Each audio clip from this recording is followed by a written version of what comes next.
दादी दादी दादी सब कुछ ठीक हो जाएगा। दादी आराम से आराम से।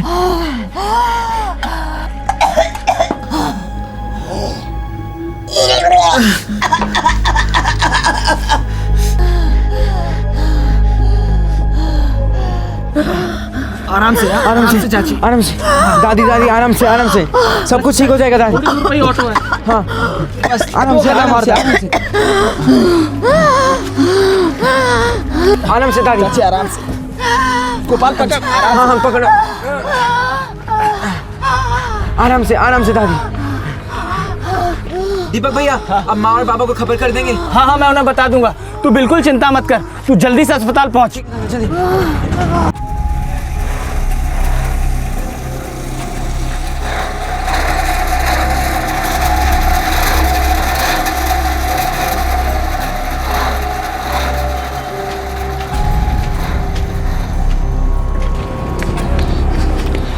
अरे सुनो, रत्ना बहन को देखा क्या? अरे रत्ना बहन, गोपाल की दादी की तबीयत बहुत खराब हो गई है। गोपाल उन्हें लेकर अस्पताल गया हुआ है। हे भगवान! अरे ओ गोपाल के बापू! गोपाल के बापू! क्या हुआ? अरे अम्मा की तबीयत फिर खराब हो गई, गोपाल उन्हें अस्पताल लेकर गया है। हे भगवान, फिर से अस्पताल।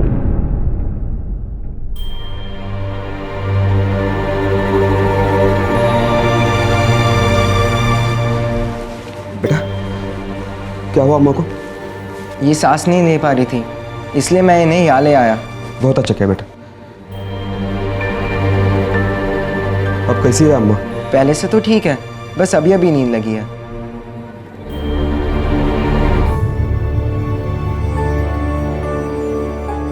सर दोबारा ड्रिप चढ़ा है। इनका बीपी भी अनस्टेबल है। ये चौथी बार आई हैं अस्पताल में? जी डॉक्टर साहब, पिछले 2 महीनों में 4 बार बीमार हो गई है अम्मा। इनका पूरा चेकअप करना होगा। इनकी छाती में कंजेशन है, मेरा मतलब इनकी छाती में पानी भर गया है। हालत बहुत खराब है। डॉक्टर साहब, क्या दवा खिलाने से आराम नहीं मिलेगा? इस बार के लिए मैं दवा लिख देता हूँ, लेकिन इनकी हालत ऐसी नहीं है कि आप घर से बार बार इन्हें अस्पताल लेके आए। मेरा तो ये कहना है कि आप इन्हें यहीं एडमिट कर दो और सारा चेकअप करवा लो। लेकिन डॉक्टर साहब, खर्चा तो बहुत होगा ना? आपके पास बीपीएल कार्ड होगा तो खर्चे में रियायत हो जाएगी, लेकिन कुछ ना कुछ तो खर्चा लगेगा ही।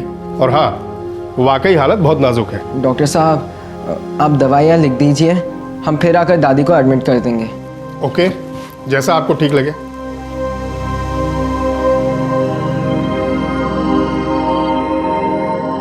हॉस्पिटल की चौखट सभी को दस्तक देती है कि खर्चा भारी होने वाला है, और अगर हॉस्पिटल की चौखट पर खड़ा इंसान गरीब हो तो यह दस्तक कहर बनकर टूट पड़ती है। एक के बाद एक टेस्ट, महंगी दवाइयां, हॉस्पिटल के रूम का किराया, ये खर्चे आसमान छू जाते हैं और गरीब इंसान को जीते जी मार डालते हैं। गोपाल और उसका परिवार उत्तर प्रदेश को बिलोंग करता था, जो 10 साल पहले मुंबई के बोरीवली इलाके में आकर बस गए थे। गोपाल के माता पिता एक बिल्डिंग कंस्ट्रक्शन साइट पर मजदूरी करते थे और 17 साल का गोपाल पास के म्युनिसिपल स्कूल में पढ़ता था। गोपाल के पिता रघुराम अपनी बीमार मां का इलाज करवाने के लिए उसे गांव से मुंबई ले आए थे। इलाज का खर्च इस मजदूर जोड़े की कमर तोड़ रहा था। हालत दिन ब दिन बद से बदतर होती जा रही थी। 12 जनवरी 2012, बोरीवली, मुंबई।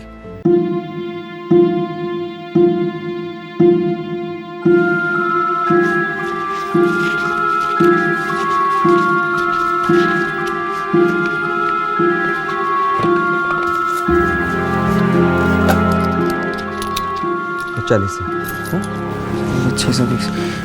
बाबा, ये तो सिर्फ 630 है। इससे ज़्यादा मेरे पास एक दहला भी नहीं है। लेकिन बाबा, डॉक्टर ने कहा कि कम से कम 1000 रुपये लगेंगे। क्या करूं बेटा, महाजन आज की मजदूरी आधी काट कर देगा, वो भी कल देगा। बस इतने में ही काम चलवा दे। हाँ, जितनी दवा आएगी इन पैसों में ले आ। ठीक है बाबा, मैं चलता हूँ।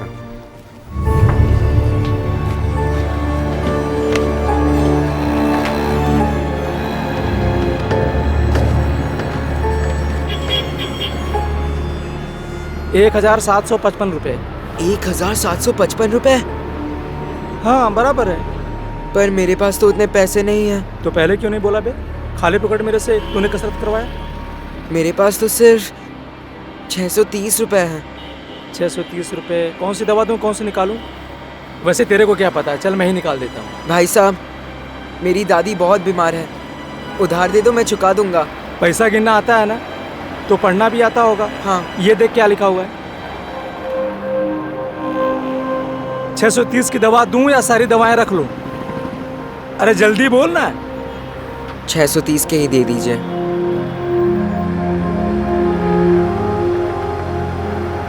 हे मोहन, ये सारी दवाएं अंदर रख।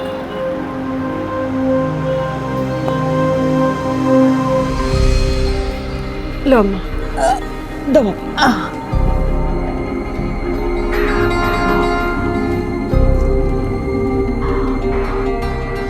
बाबा, मैं सभी दवाइयाँ नहीं ला सका।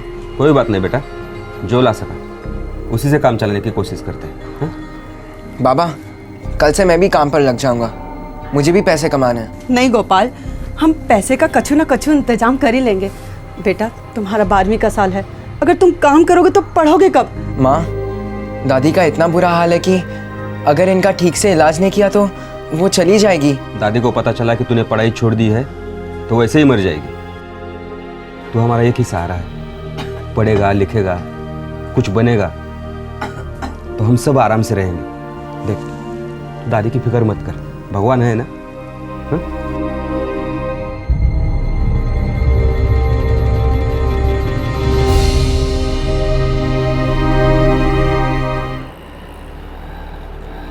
क्या यार गोपाल, पूरा दिन चुप चुप, मेरे से मूड ऑफ है क्या? नहीं यार, ऐसा कुछ नहीं है। अरे तो फिर बात क्या है? चेहरा देखा है अपना, ऐसे लग रहा है जैसे किसी मैयत से आया है। मेरी दादी बहुत बीमार है, वो मरने की हालत में है। क्या बात कर रहा है? हॉस्पिटल में है क्या? नहीं, हॉस्पिटल के लिए उतने पैसे नहीं हैं और दवाइयों के लिए भी नहीं। हाँ यार, ये हॉस्पिटल और दवाइयों का बहुत खर्चा होता है नहीं? मेरे बाबा को भी हर महीने जाना पड़ता है। वो ठीक है, मेरी दीदी कमाती है इसलिए, वरना हमारी तो खटिया खड़ी हो जाती। मुझे दादी के दवाइयों के लिए 1000 रुपये चाहिए। 1000? हाँ, अभी कहाँ से आएगा ये पैसा? 1000? ए गोपाल, मेरे पास एक आइडिया है। क्या आइडिया? हाँ तू चल, मैं बताता हूँ। अरे मुझे अरे बोल, तू चल क्या तो सही, idea? मेरे पास आइडिया है।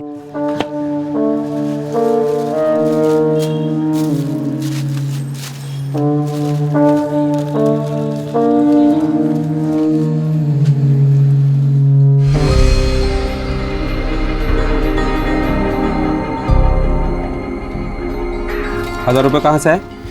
बाबा, मैंने अपने दोस्त से लिया है, अब चिंता मत करो। कौन से दोस्त से? माँ, अब बिल्कुल चिंता मत करो। चिंता काहे ना करें? पैसा के लिए कोई गलत काम तो नहीं किया हो ना गोपाल? नहीं माँ, मैंने कोई गलत काम नहीं किया है।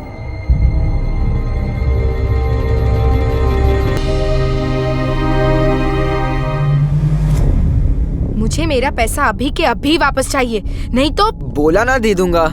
नहीं, मुझे अभी के अभी चाहिए। अभी के अभी कैसे दूं? मेरे पास पैसे नहीं है।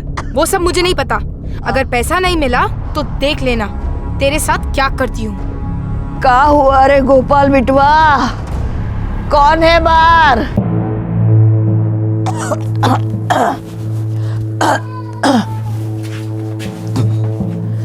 का बात है बिटवा, किससे झगड़ा करवा था बिटवा?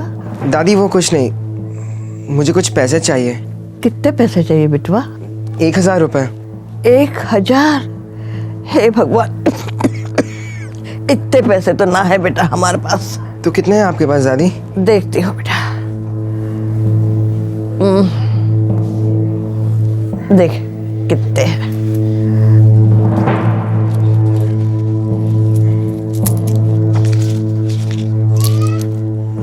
दादी, ये तो सिर्फ 123 रुपये है। बस बिटवा, इतने ही पैसे हैं हमारे पास। ठीक है दादी।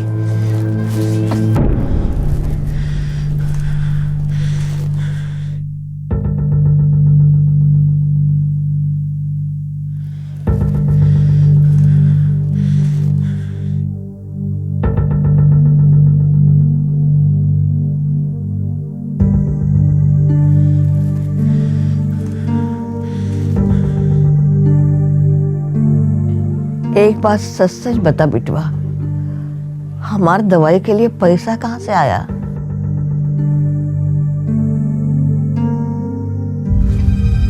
दादी, आप वो सब मत सोचिए दादी, आप सो जाइए, जल्दी से ठीक हो जाइए दादी।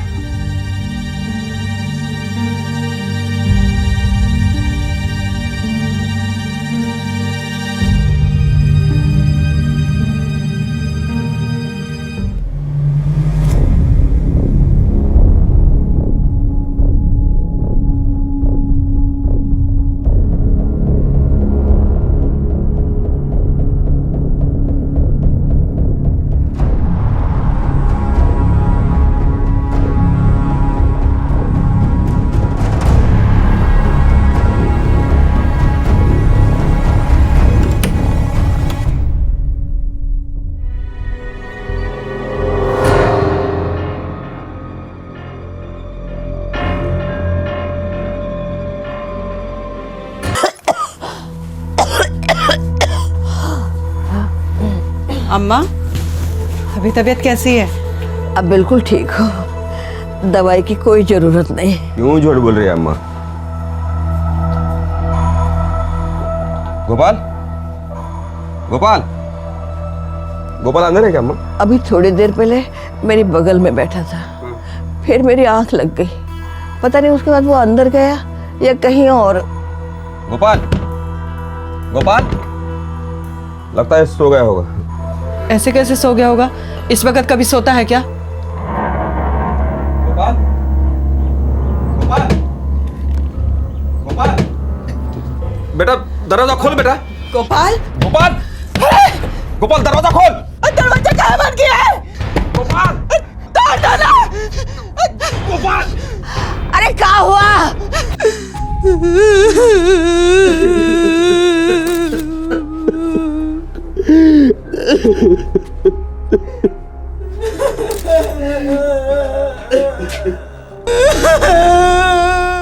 सर, कोई सुसाइड नोट नहीं है।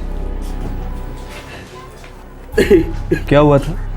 पता नहीं, मैं और मेरी बीवी काम से लौटे, दरवाजा अंदर से बंद था। जब दरवाजा खोल के देखा तो सब कुछ खत्म हो गया था। जब ये सब हुआ घर में कौन था? गोपाल अकेला था? मेरी माँ थी बाहर के कमरे में, बहुत बीमार है वो।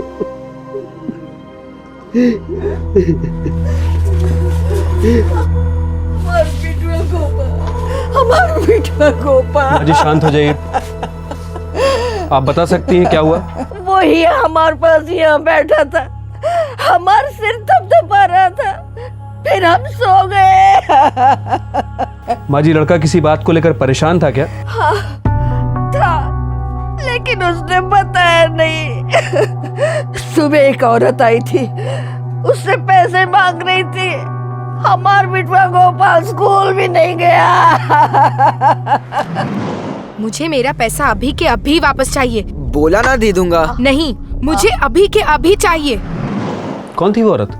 पता नहीं, हमने उसकी सिर्फ आवाज सुनी। हम तो इस बिस्तर से ठीक से उठ भी नहीं सकते ना। हमारा बिट्टुआ गोपाल। ये पैसों की क्या बात थी? अरे कोई रोको, अरे रोको, आए हमारा बिट्टुआ गोपाल। लड़का पढ़ने में बहुत होशियार था साहब। माँ बाप मजदूर हैं, लेकिन ये लड़का बहुत आगे जाने वाला था। ये लोग यहाँ इस घर में कितने टाइम से रह रहे हैं? यही कोई 10 साल पहले आए थे यहाँ। आज सुबह किसी से झगड़ा हुआ था लड़के का, किसी ने कुछ देखा? नहीं साहब। यही घर के बाहर किसी औरत के साथ झगड़ा हुआ था पैसों को लेकर। हाँ साहब, मैंने आज गोपाल के साथ एक औरत को देखा था। कहाँ? साहब वो मेरी साइकिल की दुकान है। आज सुबह जब मैं यहाँ काम कर रहा था तो मैंने देखा कि गोपाल और एक औरत आपस में झगड़ रहे हैं।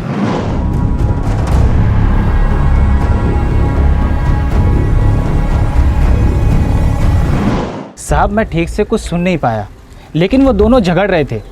गोपाल बेहाल लग रहा था साहब। वो औरत कौन थी? मैं उसे ठीक से देख नहीं पाया क्योंकि उसकी पीठ मेरी तरफ थी। तुम बता सकते हो गोपाल को 1000 रुपए किसने दिए थे? नहीं साहब। किसी और चीज पर शक करने का कोई कारण ही नहीं है साहब, सब सुसाइड का केस है। इतनी साफ साफ सुसाइड से मौत के लिए जिंदगी में जरूर कुछ मिला हुआ होगा डॉक्टर। ये जो कुछ भी हुआ है पैसों को लेकर हुआ है। ये तो अपनी दादी के लिए दवाइयाँ लेने गया था। 17 साल की उम्र थी, कुछ कर लिया होगा ऐसा वैसा, और डर की वजह से फिर जान दे दी। सिर्फ 1000 रुपये के लिए इसने जान दे दी,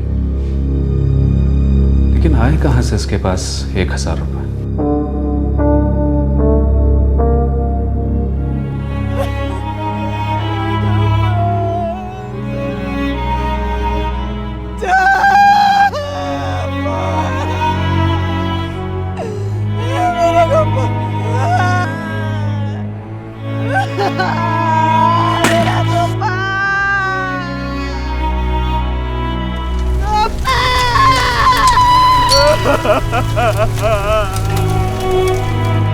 इस बात में कोई दो राय नहीं थी कि गोपाल का सुसाइड उस 1000 रुपए से जुड़ा था। पुलिस को इतना पता था कि इस केस में एक औरत थी जो गोपाल से पैसे वापस मांग रही थी। अब सवाल यह था कि गोपाल के पास वो पैसे कहां से आए और आखिरकार वो अजनबी औरत कौन थी। हमारा गोपाल हमारा सब कुछ था, पढ़ लिख कर कुछ करने वाला था वो। मुझे फिक्र हो रही थी उन पैसों के लिए उसने कुछ गलत काम किया होगा। ये सब हमार कारण हुआ है। भगवान हमें बुला क्यों नहीं लेता? अब नहीं जीना चाहते हम, बोझ बन गई हम सबके लिए। भगवान हमार गोपाल को लौटा दो, हमार गोपाल को लौटा दो, बदले में हमें ले जाओ। गोपाल का मोहल्ले या स्कूल में कोई खास दोस्त था जिससे हम बात कर सके? पता नहीं, वो गिरधारी लाल मानिकचंद म्यूनसिपलिटी स्कूल में पढ़ता था। 12वीं में था, बहुत उससे आता था, दिल का बहुत साफ था मेरा बच्चा। गोपाल मेरा सबसे अच्छा स्टूडेंट था।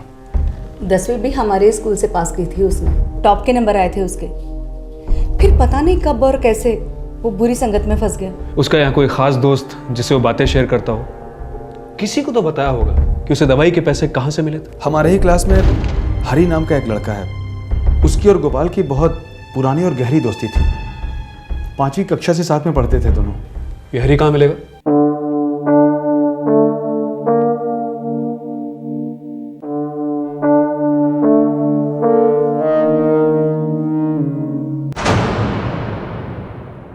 हरी, गोपाल ने किसी से 1000 रुपए लिए थे, किसी औरत से।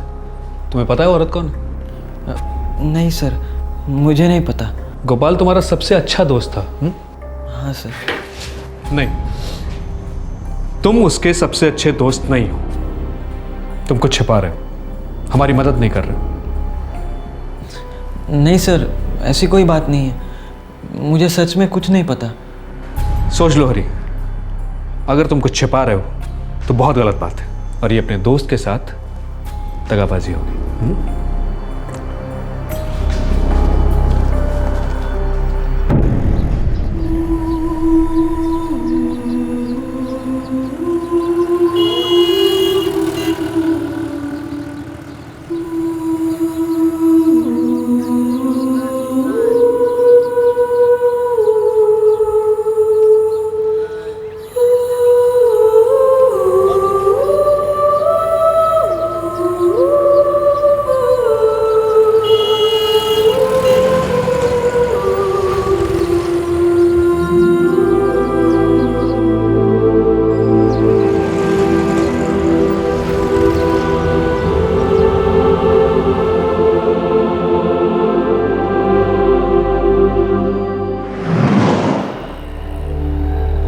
क्या यार गोपाल, पूरा दिन चुप चुप, मेरे से मुड़ ऑफ है क्या? नहीं यार, ऐसा कुछ नहीं है। अरे तो फिर बात क्या है? मुझे दादी के दवाइयों के लिए 1000 रुपए चाहिए। 1000? हाँ, अभी कहाँ से आएगा ये पैसा? 1000? ए गोपाल, मेरे पास एक आइडिया है।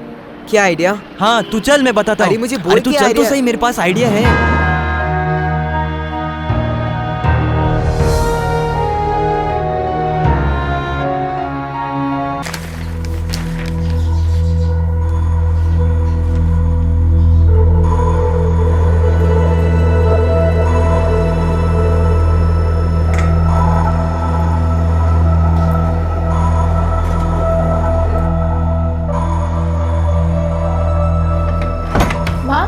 खाना बना दिया क्या? बस 10 मिनट।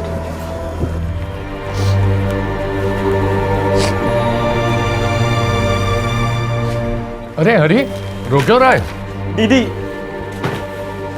तुमने मेरे दोस्त को मार डाला। तुम खूनी हो। तुम्हारी वजह से गोपाल ने अपनी जान ले ली। तुमने मारा है उसे। चुप! जो दोबारा अपने मुंह से ऐसी बात निकाली तो, अबे तुझे शर्म नहीं आती अपनी दीदी को खूनी बोलते हुए? अरे उसके कारण तेरे पेट में खाना है, ये कपड़े पहने हुए हैं, स्कूल जा रहा है तू। गोपाल को अपनी दादी माँ की दवाइयों के लिए पैसे चाहिए थे दीदी। वो सारे पैसे लौटा देता, पक्का लौटा देता दीदी। अरे यार मुझे कुछ ठीक नहीं लग रहा। अगर तेरी दीदी बुरा मान गई तो? अगर उन्होंने मना कर दिया तो? अरे नहीं, वो मना कर ही नहीं सकती। मैं जानता हूँ ना। तू रुक यहाँ पे, मैं अभी आता हूँ। हाँ माँ, बाबा, नीना दीदी काम से लौटी है क्या? आ रही है बेटा, क्या काम है? नहीं कुछ नहीं। अरे बता। हाँ माँ। नीना दीदी, नीना दी। हाँ बोल। मुझे कुछ पैसे चाहिए, आप दोगी क्या? क्या? पैसे दीदी, पैसे चाहिए मुझे कुछ, आप दोगी क्या? मेरे पर्स से ले ले। थैंक यू दीदी, थैंक यू।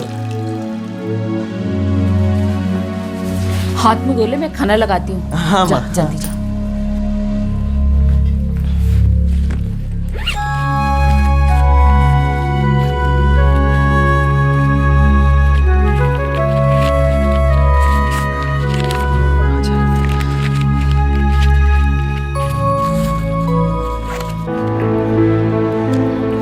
हरी, मैं ये पैसे जल्द से जल्द तुझे लौटा दूंगा।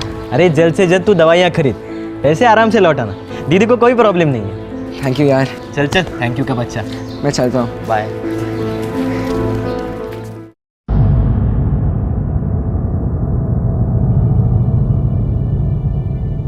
नीना, इस महीने की तनख्वाह मिली क्या? मुझे तरकारी लेने जाना है और इस महीने बिजली का बिल भी भरना है। हाँ हाँ मिली ना माँ, आपको रात को देना ही भूल गई। दे तो जरा।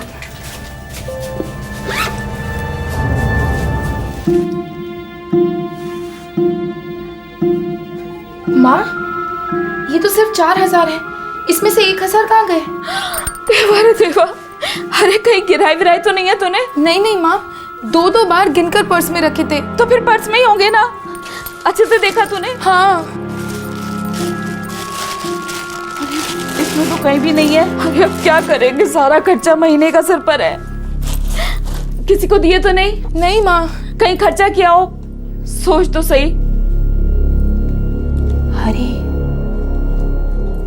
हरी, हरी। हाँ दी, क्या हुआ? तूने कल मेरे पर्स में से कितने पैसे निकाले थे? 1,000 दीदी। 1,000? मुझे तो लगा तुझे 5-10 रुपयों की जरूरत है। 1,000 क्यों निकाले? ला वापस कर।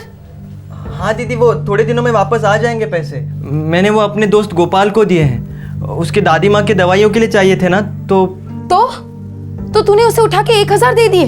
दीदी आपको तो पता है दवाइयाँ कितनी महंगी है, लेकिन मैं कह रहा हूँ ना वो पैसे लौटा देगा। अबे चुप गधे, अरे हमारे घर में क्या पैसों का पेड़ लगा है? लेकिन बाबा। हरी, गोपाल 1,000 रुपए वापस कैसे लौटाएगा? उसके माँ बाप बिल्डिंग काम में मजदूरी करते हैं, उन्हें 2 वक्त का खाना नसीब होता है कि भी नहीं हमें पता नहीं।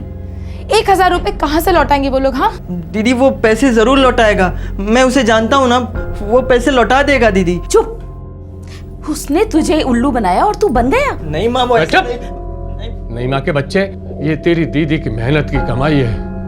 वो रात दिन एक करके एक पैसा जोड़ती है और तू सेठ बना घूमता रहता है, हा? अपने दोस्तों को पैसा बांटता फिरता रहता है। मुझे गोपाल का पता दे, मैं अभी उसके घर जाके अपने सारे पैसे लेकर आती हूँ।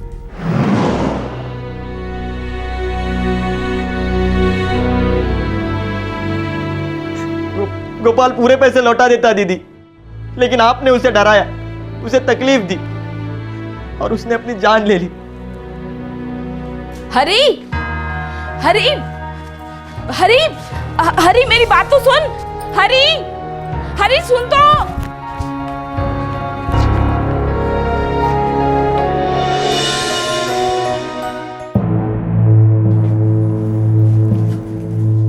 नीना, उस दिन बेटा क्या हुआ था? तुमने उसे क्या बोला था?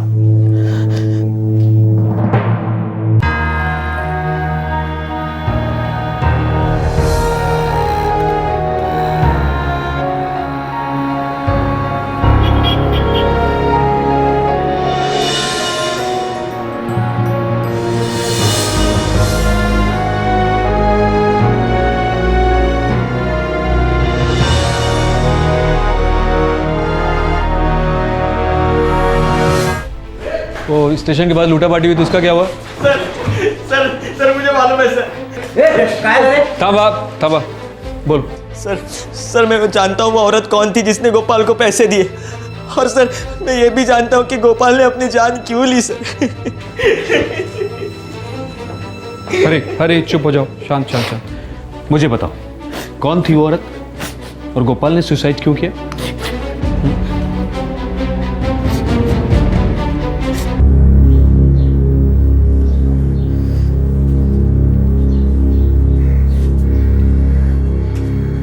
नीना साफ बताओ, तुमने गोपाल से ऐसा क्या बोला था? मुझे तो सिर्फ मेरे पैसे वापस चाहिए थे सर। मुझे नहीं पता था कि वो इतना बड़ा कदम उठाएगा, उसे इतना बुरा लग जाएगा।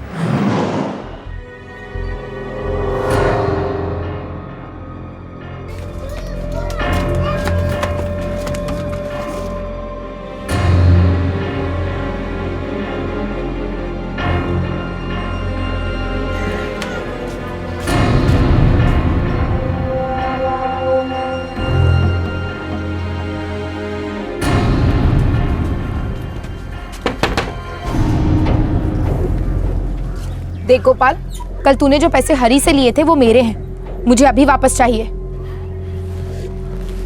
एक मिनट दीदी, नीचे आइए। दीदी मैंने वो पैसे तो दादी के दवाइयों पे खर्च कर दिए। झूठ बोलता है, कोई दवाई ववाई नहीं खरीदी तूने, उड़ा दी होंगे कहीं। हाँ कसम दीदी, मैं सच बोल रहा हूँ। चुप कर, मुझे मेरे पैसे अभी के अभी वापस चाहिए, नहीं तो मैं सीधे पुलिस स्टेशन जाके तेरी कंप्लेन कर दूंगी, समझा? दीदी ऐसे मत कीजिए, मैं बोला ना मैं आपके पैसा लौटा दूंगा। क्या हुआ रे गोपाल बिटवा, कौन है बाहर? दीदी एक मिनट, मैं अंदर से आया। अंदर से मेरे पैसे ले आना, पूरे 1000 थे, 500 के 2 नोट।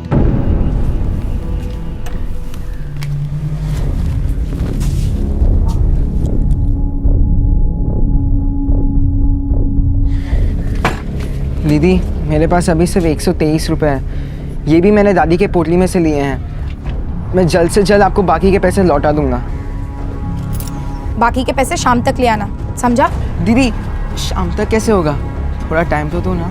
मुझे कुछ नहीं मालूम, कहीं से भी लेकर आ, लेकिन गोपाल शाम तक अगर मेरे पैसे नहीं लाया ना तो मैं सच कह रही हूँ, मैं पुलिस स्टेशन चली जाऊंगी। और अगर तुझे ऐसा लगता है कि मेरा पागल भाई हरी तेरा साथ देगा तो भूल जा। और पता है मैं पुलिस को जाकर क्या बोलूंगी? क्या दीदी? रेप, तूने मेरा रेप करने की कोशिश की और मेरे पैसे चुरा लिए, और वो भी 1000 नहीं, पूरे 10,000। जिंदगी बर्बाद कर दूंगी तेरी, समझा? नहीं दीदी ऐसा मत करो दीदी। दीदी मैं आपके पैसे लौटा दूंगा दीदी। तूने अगर आज शाम तक मेरे पैसे नहीं लौटाए ना गोपाल, तो तुझे तो 7 साल की सजा होगी, साथ में तेरे माँ बाप की बदनामी होगी, सो अलग, समझा? दीदी दीदी मैं सच में पुलिस के पास चली जाऊंगी, देख लेना। और अगर तुझे ऐसा लगता है कि मेरा पागल भाई हरी तेरा साथ देगा तो भूल जा। और पता है मैं पुलिस को जाकर क्या बोलूंगी? रेप, तूने मेरा रेप करने की कोशिश की और मेरे पैसे चुरा लिए, और वो भी 1000 नहीं, पूरे 10,000। जिंदगी बर्बाद कर दूंगी तेरी।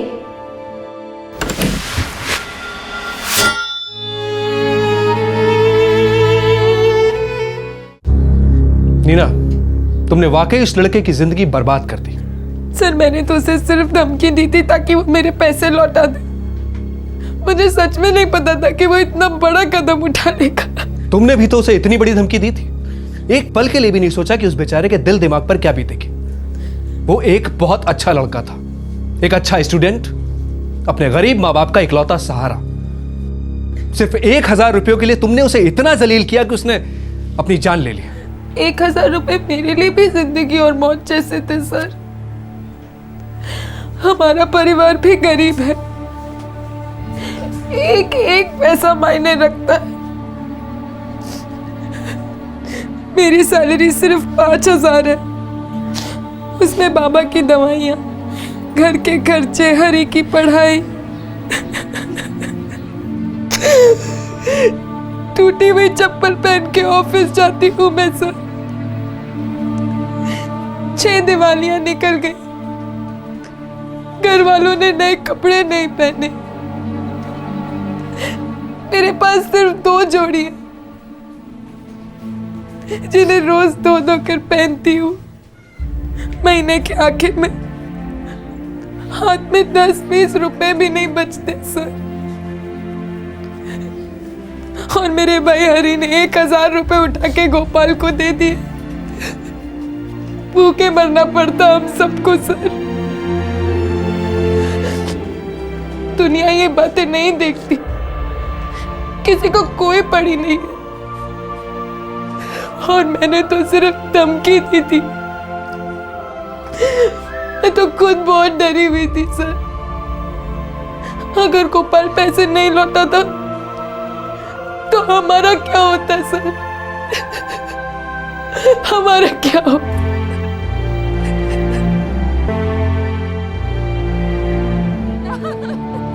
मेरे बच्चे को कहाँ लेके जा रहे हैं? कहाँ लेके जा रहे हैं मेरे बच्चे को?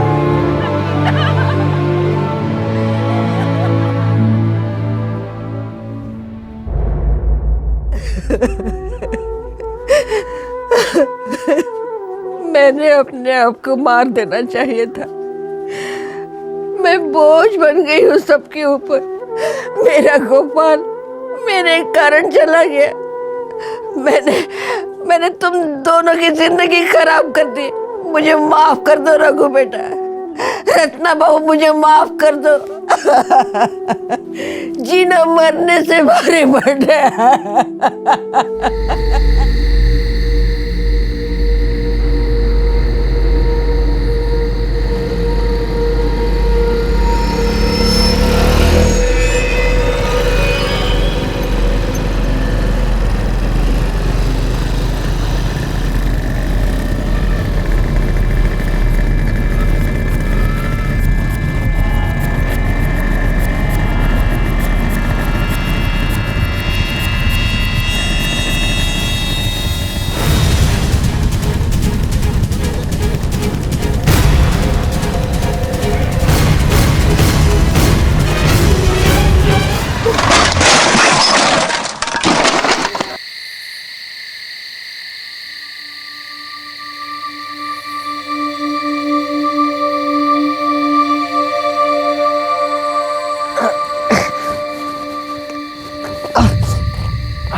9 दिसंबर 2010 मोटरसाइकिल के पीछे बैठी लड़की थी 24 वर्षीय प्रिया पारेख। ये लड़की अहमदाबाद के एक बीपीओ में काम करती थी। उस दिन वो बहुत उदास थी क्योंकि वो उसके पिता की 5वीं डेथ एनिवर्सरी थी। उसका ऑफिस कलीग पंकज मैत्री उसे घर तक लिफ्ट दे रहा था। प्रिया को भनक तक नहीं थी कि उस हाईवे पर इतना बड़ा हादसा दस्तक देने वाला था।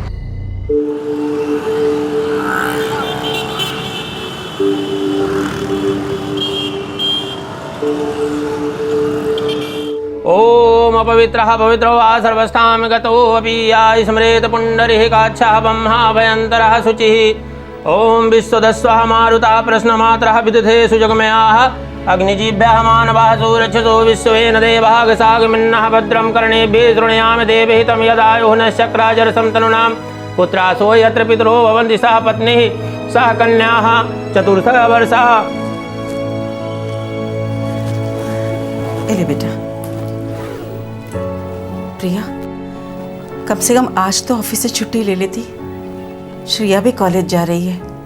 तेरे पापा की बरसी है आज बेटा, और अकेले में मेरा दम घुटता है। ऑफ तो मैं भी लेना चाहती थी माँ, लेकिन सीनियर ने बिल्कुल मना कर दिया। हो सके तो मैं 1 आध घंटा जल्दी आ जाऊंगी आज। माँ, मैं आज कॉलेज नहीं जाने वाली।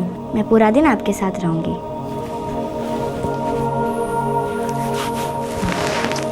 अपना ख्याल रखना, हाँ, संभाल के जाना। चलो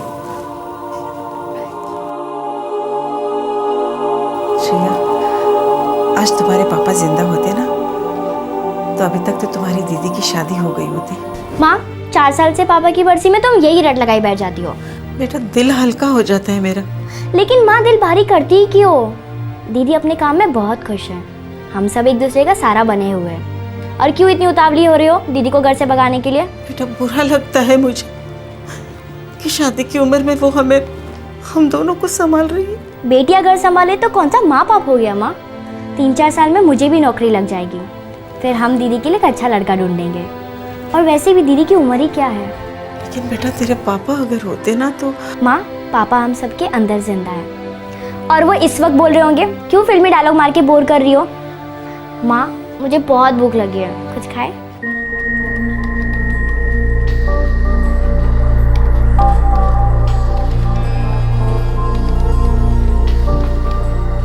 हेलो सॉरी सर आपको होल्ड पे रखने के लिए। क्या अपना टेलीफोन नंबर बता सकते हैं? 97 एक सेकेंड ना सर।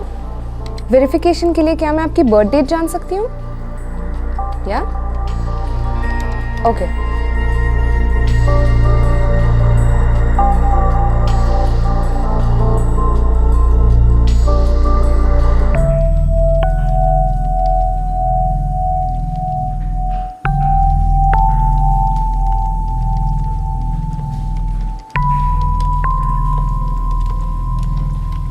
सर मैं आपकी कोई और मदद कर सकती हूँ?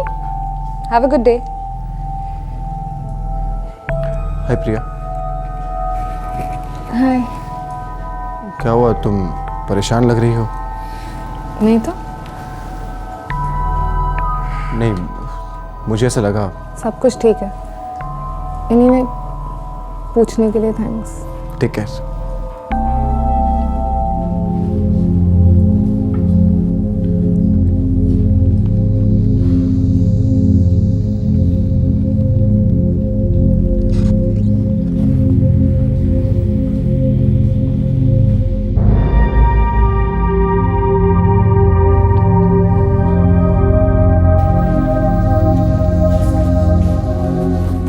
प्रिया, आज तेरे डैड की डेथ एनिवर्सरी है ना यार। मैं समझ सकती हूँ तू कैसा फील कर रही है। मैं अपने डैड को बहुत मिस करती हूँ दीदी।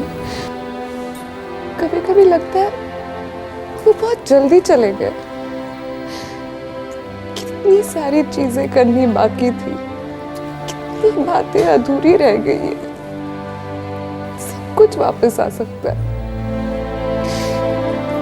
लेकिन माँ बाप कभी वापस नहीं आ सकते। हाँ यार, ये बात तो तेरी बिल्कुल सही है। अच्छा अब बिल्कुल चुप हो जा।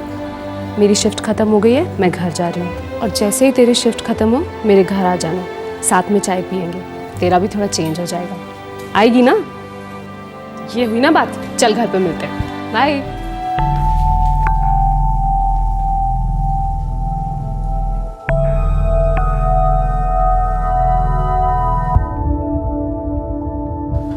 मैं कम इन सर? हे प्रिया, या कम इन। हाँ कहो। सर मुझे आज हाफ डे चाहिए था। Half day? क्यों, कोई प्रॉब्लम है? हाँ तबीयत कुछ ख़राब है। प्रिया आज 3 एग्जीक्यूटिव्स कैजुअल लीव पर है और 2 सिक लीव पर। आज बहुत शॉर्टेज है स्टाफ की। किसी और दिन मांगते तो सैंक्शन दे देता, लेकिन आज सीरियसली प्रॉब्लम है। एक काम करो, शाम को जल्दी चली जाना। बस अभी 6 बजे तक रुक जाओ। Okay sir. Thank you so much प्रिया।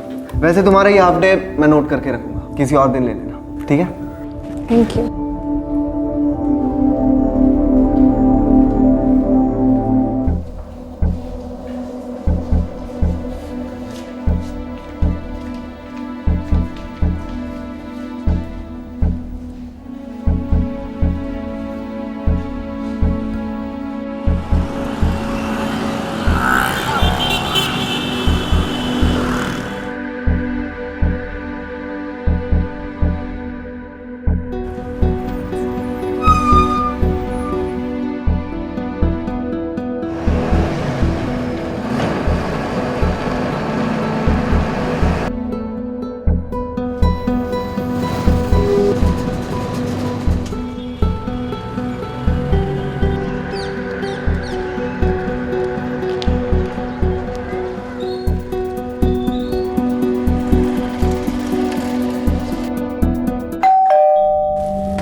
आ गई? मैं तेरे ही वेट कर रही थी। आजा।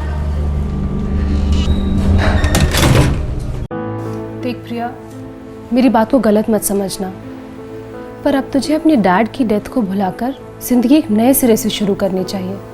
इस तरह उदास रहकर कैसे चलेगा यार? मैं जानती हूँ निधि, मैं ट्राई करते रहती हूँ। एक दिन इस खालीपन को ज़रूर दूर करूँगी। इस खालीपन से उभरने का एक रास्ता बताओ। एक हैंडसम सेंसिटिव बॉयफ्रेंड। अरे मैं सच बोल रही हूँ, बॉयफ्रेंड हर मर्ज की दवा होता है। अपने आप में इतनी बड़ी परेशानी होता है कि हर परेशानी छोटी लगती है। तो बहुत बुरी लड़की है निधि। मैं बुरी लड़की हूँ? आप तो बहुत अच्छी लड़की हैं। अच्छा एक काम करो, ये बॉयफ्रेंड का पाप तो मत करो, शादी की आग में कूद जाओ, बर्बादी.com पे कोई बकरा फंसाओ। शादी अभी कहाँ, अभी तो श्रेया का ग्रेजुएशन कंप्लीट होना है, उसको भी कोई अच्छी खासी नौकरी मिल जाए, तब तक मैं भी कोई सेविंग्स कर लूँ। माँ का ख्याल भी रखना है ना। तुझे तो पता है ना, पापा के ऐसे अचानक चले जाने के बाद घर में इमोशनल और फाइनेंशियल कंडीशन बहुत ही ख़राब थी। तभी थैंकफुली ये जॉब मिल गई, ये तो पता नहीं क्या होता। सब अच्छा होता और आगे भी सब अच्छा होगा। देख प्रिया, आंटी को, श्रेया को और तुझे एक फैसला तो लेना ही होगा। कौन सा फैसला? यही कि जिंदगी को डैड के चले जाने के बाद वाले नज़रिए से देखना छोड़ दोगे। बार बार एक ही चीज़ को रिपीट करने से कोई फ़ायदा है क्या? हाँ अरे निधि, 8 बज गए यार, मैं घर के लिए निकलती हूँ। माँ श्रेया इंतज़ार कर रहे होंगे ना। रुक, मैं तुझे ड्रॉप कर देती हूँ। अरे नहीं, रहने दे, मैं चली जाऊँगी। देख, तू मुझे ड्रॉप करने आएगी, फिर से मेरे को तेरे घर पे आना पड़ेगा तेरे को ड्रॉप करने के लिए। रात भर बस एक दूसरे को ड्रॉप करते रहेंगे। अरे वो इडियट नंबर 1, सर्दी का मौसम है, सड़क सुनसान होगी और आप जैसी सुंदरी का अकेले जाना अनुचित है बालिके। कुछ भी, चली जाऊंगी। अच्छा रुक, मैं पंकज को कॉल करती हूँ। पागल हो गई क्या? नहीं, पंकज को कॉल मत कर। हाँ निधि बोलो। पंकज, तुम्हारी शिफ्ट 2 घंटे में खत्म होने वाली है ना? हाँ क्यों? तो 1 घंटे का ब्रेक लेके मेरे घर आ जाओ। पर क्यों? प्रिया मेरे यहाँ है, उसे घर ड्रॉप करना है। ठीक है, मैं 10 मिनट में आ रहा हूँ। ठीक है।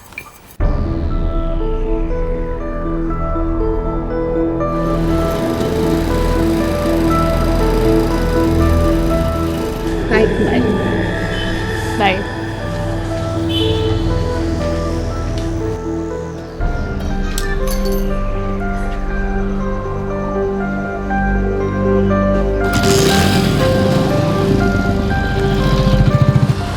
निधि का घर अहमदाबाद के थलतेज इलाके में था और प्रिया का घर गोता इलाके में। दोनों घरों के बीच ज़्यादा दूरी नहीं थी, लेकिन फिर भी निधि को प्रिया की फिक्र थी, इसलिए उसने उन्हीं के ऑफिस कलीग पंकज को बुलवाया था प्रिया को घर तक छोड़ाने के लिए। इन 2 घरों के दरमियान रास्ते पर उस रात होने जा रहे हादसे के बारे में किसी को कोई अंदाज़ा नहीं था।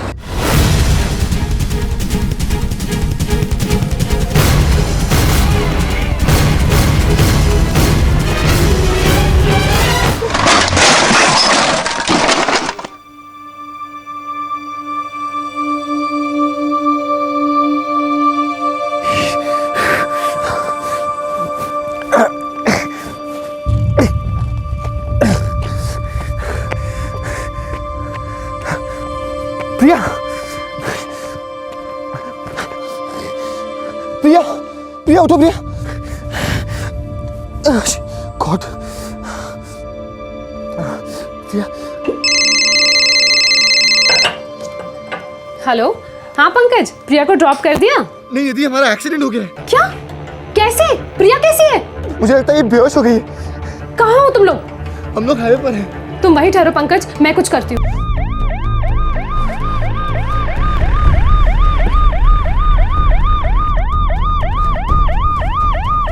पंकज, तुम ठीक हो ना? हाँ। प्रिया, oh my God! जल्दी अभी। प्रिया, जल्दी।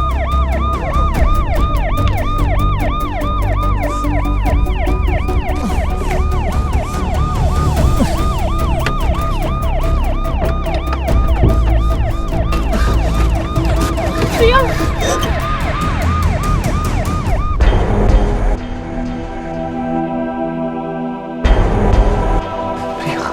जल्दी करो।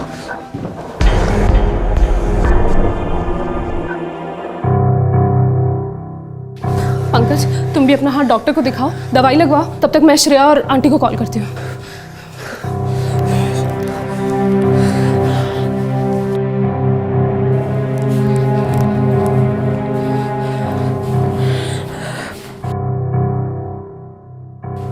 डॉक्टर, प्रिया कैसी है? आई एम सॉरी, इन्हें हलाने से पहले इनकी डेथ हो चुकी थी। ये एक पुलिस केस है और मुझे पुलिस को इन्फॉर्म करना होगा।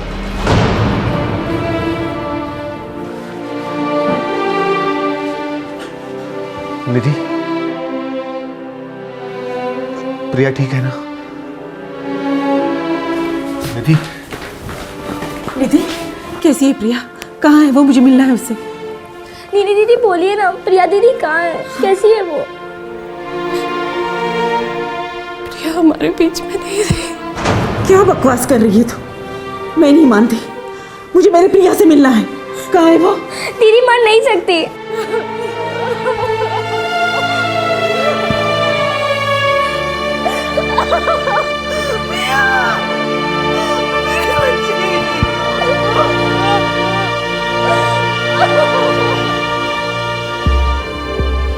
ये फैमिली है ऑफिसर। सर, मैं प्रिया को ड्रॉप कर रहा था, पता नहीं कैसे उसका दुपट्टा मेरे बाइक की व्हील में फंस गया। मुझे झटका फील हुआ और मैं कंट्रोल खो बैठा। बाइक कहाँ है तुम्हारी? वहीं हाईवे पर, जहाँ से हमें एम्बुलेंस ने पिक किया था। एम्बुलेंस कैसे पहुंची वहाँ? मैंने निधि को फ़ोन किया था, वो लेकर आए एम्बुलेंस। संघवी। Yes sir. तुम इनके साथ एक्सीडेंट स्पॉट पर पहुंचो, मैं तब तक डॉक्टर से बात करता हूँ। ओके सर, चलो।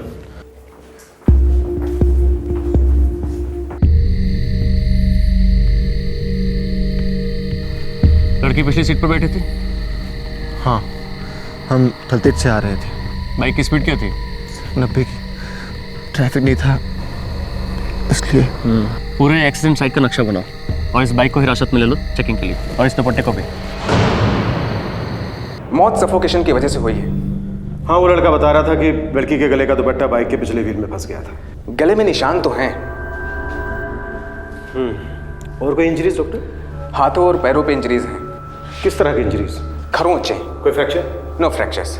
डॉक्टर, ये आपको थोड़ा अजीब नहीं लगा? हाँ, मुझे अनयूजुअल लगा, तभी मैंने ये बात फैमिली के सामने नहीं उठाई। बाइक पलट गई, लड़की के गले का दुपट्टा बाइक के पिछले व्हील में फंस गया, जिसकी वजह से लड़की की मौत तो हो गई, लेकिन उसकी कोई भी हड्डी नहीं टूटी। लड़के के हाथ में भी एक मामूली सी चोट है और पैरों पे कुछ खरोंचों के निशान। बस एक और चौंकाने वाली बात है इंस्पेक्टर। वो क्या डॉक्टर? लड़की के हाथ में जो निशान है, ये बाइक के गिरने के निशान नहीं है, ये नाखून के हैं। मुझे तो दाल में कुछ काला नजर आ रहा है डॉक्टर। मुझे भी, क्योंकि सिंपल सा लॉजिक है। बाइक की व्हील में अगर लड़की का दुपट्टा फंसता है तो गले की हड्डी टूटनी चाहिए थी, लेकिन गले की हड्डी तो सही सलामत है। सर, आज प्रिया के फादर की डेथ एनिवर्सरी थी, वो काफ़ी डिस्टर्ब थी, इसलिए मैंने उसे अपने घर चाय पे बुलाया था। आप थलतेज में रहती हैं? जी। और प्रिया? गोता में। आपने अपने कलीग पंकज को कब बुलाया था कि वो आपके घर से प्रिया को उसके घर ड्रॉप कर दे? सर 8 बजे। और वो आपके घर से कब निकले? लगभग 8:30 बजे। पंकज का ये कहने के लिए आपको कब कॉल आया था कि उसका एक्सीडेंट हुआ? 10 से 10:30 के बीच में।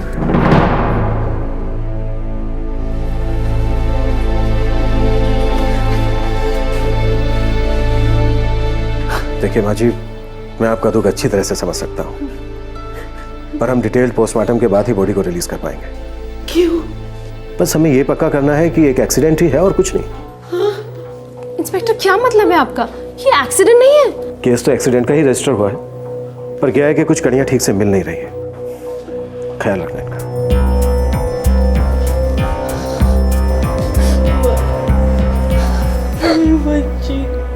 देखिए सर, ये मेरी ही गलती है कि मैं 90 की स्पीड पर जा रहा था। प्रिया का एक्सीडेंट मेरे ही कारण हुआ सर, और मुझे इस बात का बहुत दुख है सर।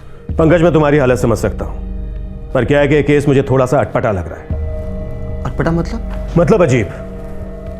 निधि के घर प्रिया को लेने तुम पहुंचे 8:25 को। जी। राइट। और वहां से निकले 8:30 बजे। और निधि को प्रिया के एक्सीडेंट की खबर दी तुमने 10:15 बजे। नहीं निधि, हमारा एक्सीडेंट हो गया। क्या? कैसे? प्रिया कैसी है?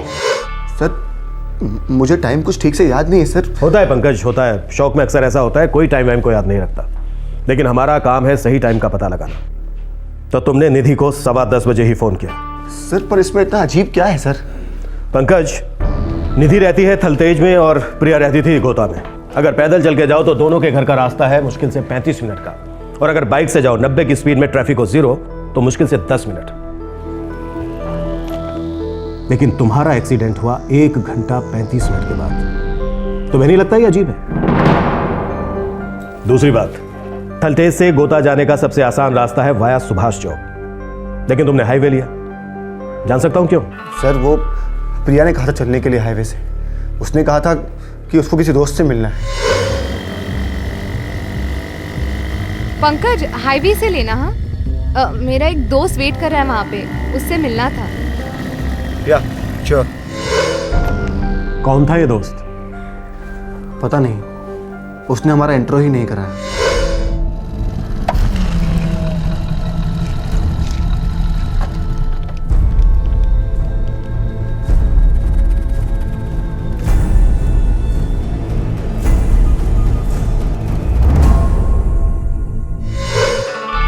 उसने हेलमेट पहना हुआ था।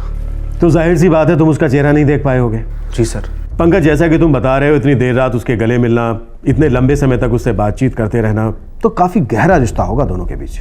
मुझे वो उसका बॉयफ्रेंड लग रहा था सर। प्रिया इतनी देर तक उससे बात करती रही, तुम उसका इंतजार करते रहे, फिर भी उसने अपने बॉयफ्रेंड को नहीं बोला घर ड्रॉप करने के लिए, तुम्हारी बाइक पर आकर बैठ गई। ये तुम्हें अजीब नहीं लगा? सर ये बात तो मुझे भी अजीब लगी सर। पता नहीं सर उसने ऐसा क्यों किया। कोई बात नहीं, हम उस फ्रेंड को ढूंढ निकालेंगे, पूछेंगे उससे ऐसा क्यों हुआ, क्यों नहीं हुआ। ओके सर, मैं जाऊं? पंकज, शहर में ही रहना, हमारी फिर मुलाकात होगी। जी सर।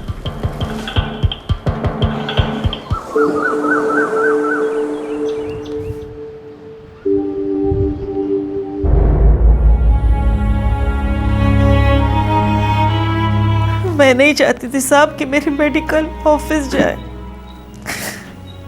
उसके पापा की चौथी बरसी थी, अब तो हमें बाप और बेटे की बरसी एक ही साथ मनानी पड़ेगी साहब, एक ही साथ मनानी पड़ेगी। दीदी तो ऑफिस जाना भी नहीं चाह रही थी, लेकिन उन्हें जाना ही पड़ा। श्रेया, पंकज का कहना है कि तुम्हारी दीदी एक्सीडेंट से पहले अपने किसी दोस्त से मिली थी हाईवे पर। सर, दीदी किसी से ज़्यादा दोस्ती वोस्ती नहीं रखती थी, लेकिन हाँ, निधि दीदी के साथ उनकी ज़्यादा जमती थी। पंकज का यह भी कहना है श्रेया कि जिस दोस्त से वो हाईवे पर मिली थी, वो दोस्त उसका बॉयफ्रेंड था। मुझे ये बात नामुमकिन लगती है सर। दीदी की लाइफ खुली किताब थी, और अगर बॉयफ्रेंड होता तो माँ और मुझे पहले पता होता। नहीं सर, ऐसा तो बिल्कुल भी नहीं है। अगर प्रिया का कोई मेल फ्रेंड होता जो इतनी रात में उससे हाईवे पर मिलने आता तो मुझे ज़रूर पता होता। ये पंकज किस किस्म का इंसान है? सर, पंकज, मैं और प्रिया तो 3 साल से एक ही टीम में काम कर रहे हैं। प्रिया और पंकज के बीच में कोई अनबन? नहीं। कोई प्यार मोहब्बत? बिल्कुल भी नहीं। सर, दीदी हम दोनों के साथ सारी बातें शेयर करती थी। बॉयफ्रेंड होने का तो सवाल ही नहीं होता। मेरे पति के गुजर जाने के बाद इस घर का सारा खर्चा उसी ने उठा रखा था, ऊपर से इसकी पढ़ाई का खर्चा भी वही संभालती थी साहब। मेरी बेटी अब नहीं रही साहब। सर, कुछ गड़बड़ है क्या? उस दिन भी आप कह रहे थे कि शायद ये एक्सीडेंट ना हो। देखिए, लगता तो एक्सीडेंट ही है, लेकिन मौजूदा सबूत ये कह रहे हैं कि ये एक्सीडेंट किसी प्लान के तहत हुआ है, या शायद कुछ ऐसा हुआ है जिसे एक्सीडेंट की शक्ल दी जा रही है।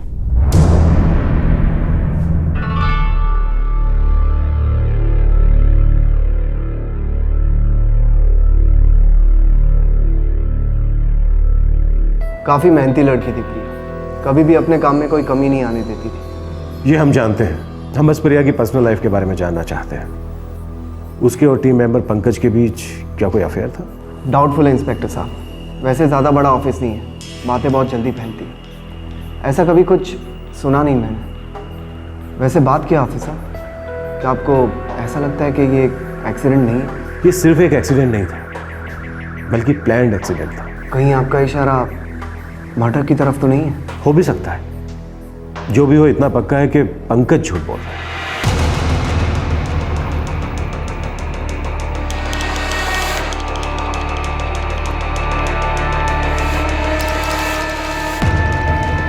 जी सर। हमें लगता है तुम्हारा जो एक्सीडेंट हुआ वो कोई एक्सीडेंट था ही नहीं। मुझे नहीं पता आप क्या कहने की कोशिश कर रहे हैं, लेकिन वो एक्सीडेंट था, बहुत बुरा एक्सीडेंट। मैं ये जानता हूँ कि तेरे और प्रिया के बीच कुछ था, और ये भी बहुत अच्छी तरह से जानता हूँ कि कोई एक्सीडेंट नहीं हुआ। सर आप चुपचाप खड़े रहे। जब भी बुलवाऊं सच बोलना। अगर शहर छोड़ने की कोशिश की या कोई चालाकी की तो गले में पट्टा डालकर मोटरसाइकिल से घसीटते हुए ले जाऊंगा, समझा? जब भी बुलवाऊं चुपचाप आ जाना।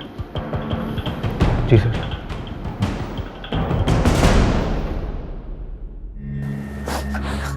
पहले तुम्हारे पापा हमें छोड़कर चले गए, फिर तुम्हारी प्रिया दीदी। पता नहीं श्रेया हमारा क्या होने वाला है बेटा। माँ तुम फिक्र मत करो, मैं जिंदगी भर तुम्हारी देखभाल करूंगी।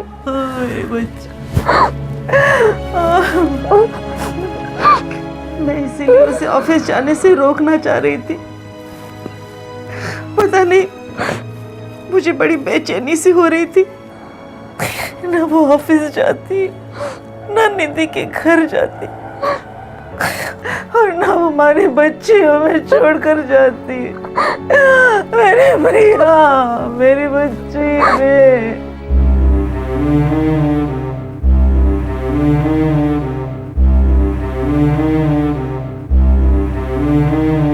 सर, इस निधि का कोई इन्वॉल्वमेंट नहीं लगता है। इसे वाकई पता नहीं कि पंकज और प्रिया के बीच में कुछ था। संघवी, मैं दावे के साथ कह सकता हूं इस पंकज ने ही प्रिया का कत्ल किया है, फिर उसे एक्सीडेंट का रूप दिया है। अब सवाल यह है कि पंकज ने प्रिया का कत्ल क्यों किया?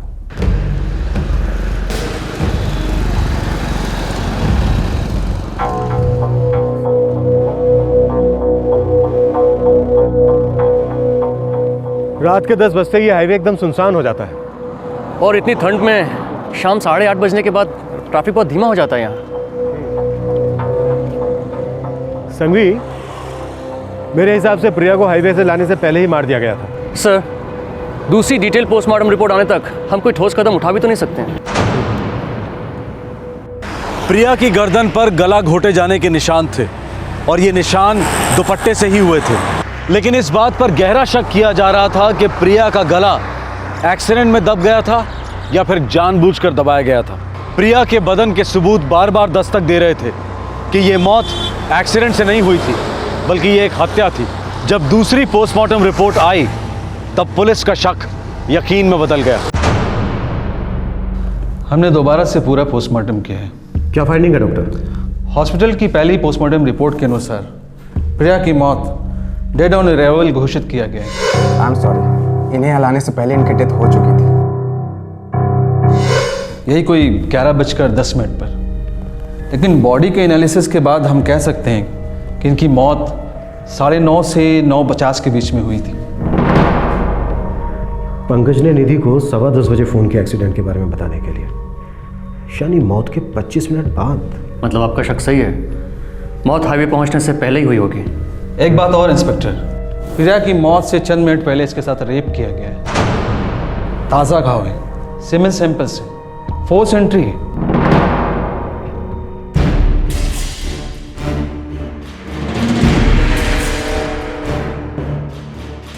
चल चल, क्या हो रहा है सब? बताते हैं, चलो पुलिस स्टेशन। क्या कर रहे हैं? क्या हो रहा है? चल।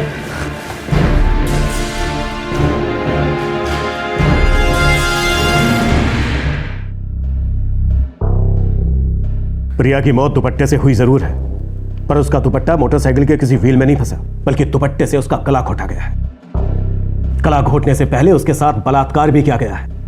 देख, अभी वक्त है तेरे पास, सब कुछ सच सच बता दे, वरना तेरे हलक में हाथ डालकर फिर सच निकलवाऊंगा तुझसे। एक्सीडेंट हुआ था, ये दुपट्टे से गला घोटना, ये रेप, मुझे नहीं मालूम क्या कह रहे हैं आप। एक चांस दिया था मैंने तुझे। Sanghvi, yes sir. लॉकअप में डालो इसको, और ऐसा बिल्कुल नहीं लगना चाहिए कि हमने इसे टच भी किया है। पूरा एक्सीडेंट केस लगना चाहिए। उसके बाद हाईवे पर कोई साफ सुथरी जगह देखकर इसकी बॉडी को वहां फेंकवा दो। सर नहीं सर। और हाँ, मार डालने से पहले रिलीज फॉर्म पे इसके साइन जरूर ले लेना, ताकि दुनिया को लगे लॉकअप से निकला, हाईवे पर गया और किसी गाड़ी ने इसको उड़ा दिया। Yes sir. ये चलो सर। क्या कर रहे हैं आप? मैंने कुछ तो किया सर। मैं बताता हूँ। आखिरकार प्रिया की मौत का राज खुल गया। प्रिया का कोई एक्सीडेंट हुआ ही नहीं था, बल्कि उसका मर्डर हुआ था। Cold blooded murder. उससे प्यार करता था। प्यार करने वाले इज्जत और जान बचाते हैं। तूने तो दोनों ही लूट ली उस बेचारी की। उसने मेरे प्यार को ठुकराया था।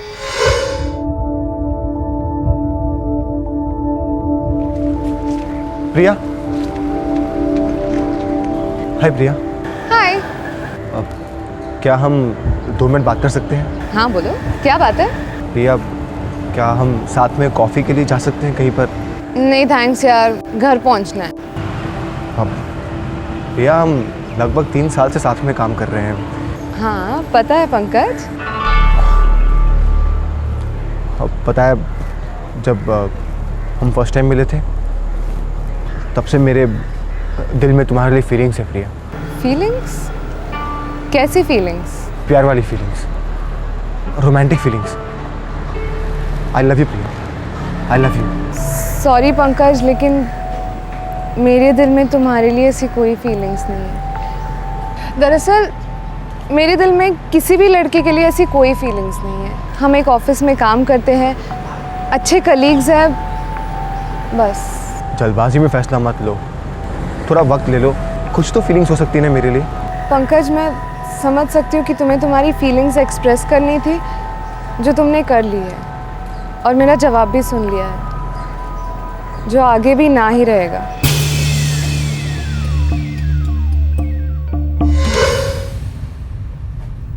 मुझे मालूम था कि उसकी फैमिली रिस्पॉन्सिबिलिटीज भारी हैं। वो प्यार कमिट नहीं कर सकती थी, लेकिन मैं भी क्या करता। मैं जितनी बार उसे देखता, मेरा प्यार बढ़ता ही जाता था।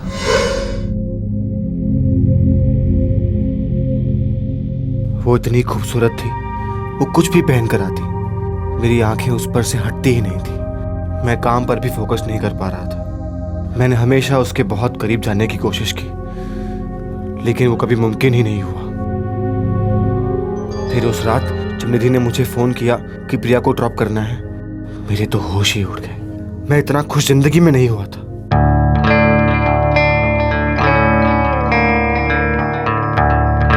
उस ठंड में उसने मुझे कस कर पकड़ा था।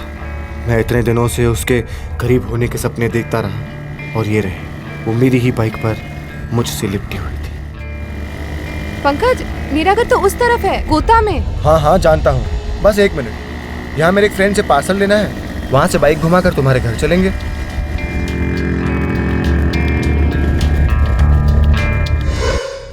तो पंकज मैत्री, तूने जो हमें बताया कि प्रिया का कोई दोस्त हेलमेट पहने हुए उसका इंतजार कर रहा था, वो झूठ था। और तूने प्रिया को जो कहा कि तेरा कोई दोस्त इंतजार कर रहा है, वो भी झूठ था।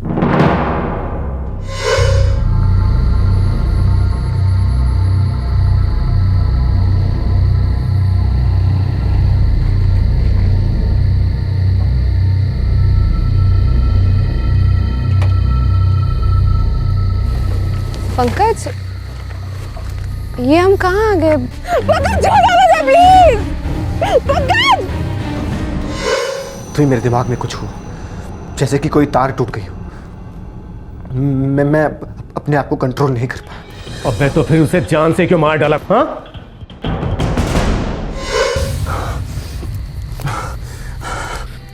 प्रिया, आई एम सॉरी प्रिया, मैं रोक नहीं पाया प्रिया। मैं कंट्रोल नहीं कर पाया प्रिया। प्रिया, मैं कंट्रोल नहीं कर पाया। क्या कर रही हो प्रिया? आई लव यू प्रिया। अगर तुम्हें लगता है कि मैं चुप बैठूंगी तो तुम बहुत बड़ी गलती कर रहे हो। मैं चुप नहीं रहने वाली। मैं अभी के अभी पुलिस स्टेशन जा रही हूँ। मैं तुम्हारी जिंदगी बर्बाद करने वाली हूँ। तुम्हें फांसी पे चढ़ाऊंगी मैं। हमारी शादी हो जाएगी प्रिया, हमारे बच्चे होंगे, हम किसी को नहीं बताएंगे प्रिया। मेरा नाम भी मत लेना अपनी जुबान पे। तुम नीच हो, कीड़े हो तुम।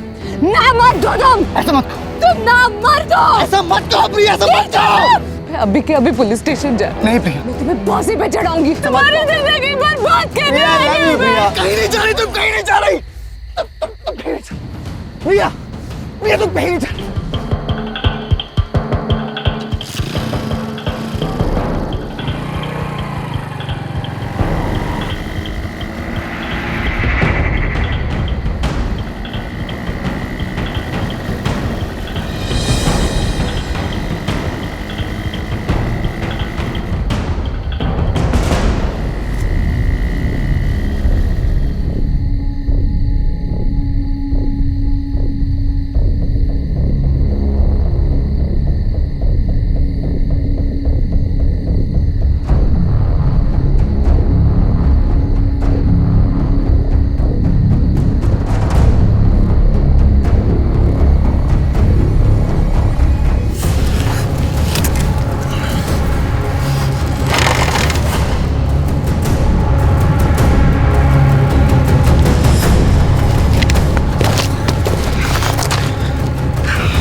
प्रिया ने सच कहा था तुझसे कि तू डरपोक है, नामर्द है। तूने एक ऐसी लड़की की आबरू लूटी है, उसे जान से मार डाला है जो अपने परिवार का सहारा थी। वो सारे फर्ज निभा रही थी जो समाज एक बेटे से अपेक्षा करता है। अरे उसमें था असली पुरुषार्थ। तू तो सच में नामर्द है। हम अपनी पूरी ताकत लगा देंगे तेरे खिलाफ तगड़ा केस बनाने के लिए। फांसी पर लटके हुए देखना चाहते हैं तुझे। ऐसी सजा हो कि देश भर में कोई भी किसी लड़की के साथ ऐसा करने की सोच तक ना सके। ले जाओ इसे।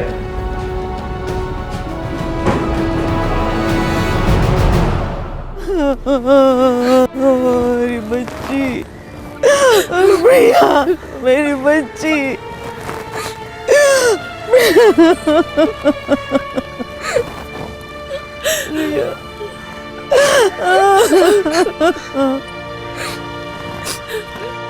सिर्फ एक विकृत दिमाग ही ये सोच सकता है कि किसी औरत के बदन पर काबू पा लेने से वो उसके दिल को भी जीत सकता है। रेप ये कायरों का हथियार है।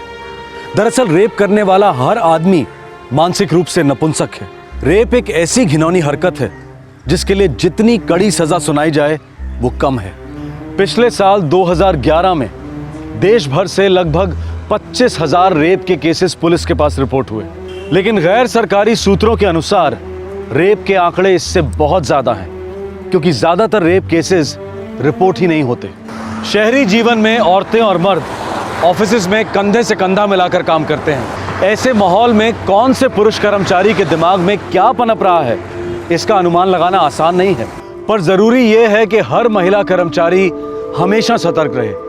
आए दिन होने वाले I am interested in you या फिर आई लव यू को लाइटली ना ले, क्योंकि ये सब दस्तक है कि आगे जाकर खतरा हो सकता है। हमारे समाज में पुरुषों की परवरिश में सेंसिटिविटी की जरूरत है। उन्हें औरतों के प्रति सही तरह से बर्ताव करना सिखाया जाना चाहिए। प्यार में रिजेक्शन सहने की क्षमता डेवलप ही नहीं होती। इसकी वजह से अक्सर वासना को प्यार समझा जाता है और विकृति को मर्दानगी। अगर हम रेप के खिलाफ लड़ना चाहते हैं तो शुरुआत हमें अपने घर से करनी होगी। अपने लड़कों को सही सामाजिक शिक्षा देनी होगी और लड़कियों को निडर बनाने के प्रयास करने होंगे। तब तक अपना ख्याल रखें, सुरक्षित रहें। जय हिंद। इस तरह के और भी एपिसोड देखने के लिए हमारे चैनल को सब्सक्राइब करें और बेल आइकन दबाना ना भूलें।